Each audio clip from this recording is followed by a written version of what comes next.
এই হলো পনির পকোড়ার সাথে দুধ চা গরম গরম।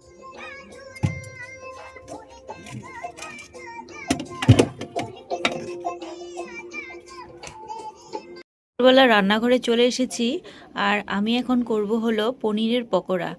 এখানে আছে পনির, এখানে কিছুটা পনির আছে, এটা দিয়ে আমি তরকারি করব। আর এটা করব আমি হলো পনিরের পকোড়া। তো চলো বন্ধুরা দেখতে থাকো ভিডিওটা, আমি কিভাবে পনিরের পকোড়াটা করি। তো এখানে আমি একটু লঙ্কার গুঁড়ো দিয়েছি আর দিচ্ছি হলো একটু ধনে গুঁড়ো। এই ধনে গুঁড়ো একটু দিয়ে দিলাম। দেন গুঁড়ো দেওয়ার পর আমি একটু দিয়ে দিলাম জিরে গুঁড়ো, একটু বিট নুন দিয়ে দিলাম।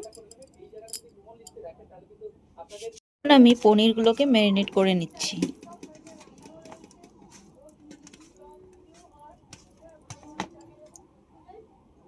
আমি সর্ষে তেল দিয়ে করব, সর্ষে তেল বসিয়েছি।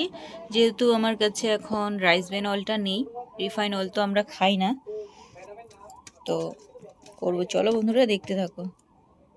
এখানে দেখো আমি ব্যাটারটা অলরেডি গুলে রেখেছি। এখানে দিয়েছি চাউলের গুঁড়ো, সুজি দিয়েছি, একটু বেসন দিয়েছি, আর হলো হলুদ গুঁড়ো, একটু চিনি দিয়েছি, আর নুন তো থাকবেই। তো চলো বন্ধুরা আমি পকোড়াটা করি, তোমরা দেখতে থাকো। এখন আমি ব্যাটারটার মধ্যে কিন্তু মেথি পাতা দিয়ে দিলাম কিছুটা,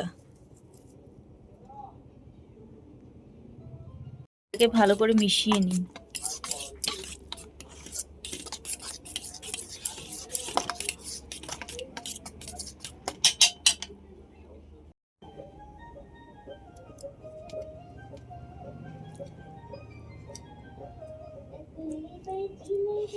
ব্যাটারের মধ্যে আমি পনিরগুলো এখন ডুবিয়ে ডুবিয়ে বড়াগুলো ভাজবো, পকোড়াগুলো।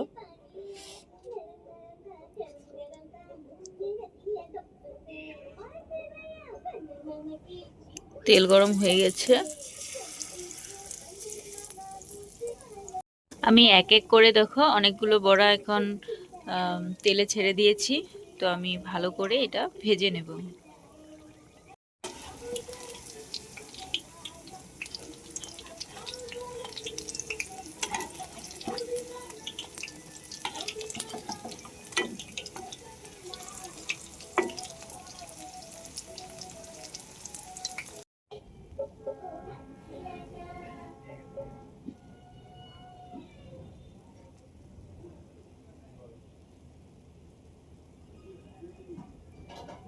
এই হলো পনির পকোড়ার সাথে দুধ চা, গরম গরম এলাচ দিয়ে দুধ চা, আর হলো পনির পকোড়া।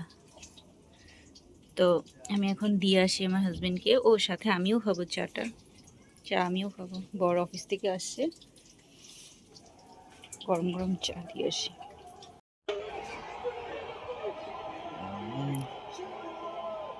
মা চা খাবার চা, এই দেখো মা কি বানায়, চা পনির পকোড়া খাবা খাইবা? হটটি কেমন হয়েছে পকোড়াগুলা?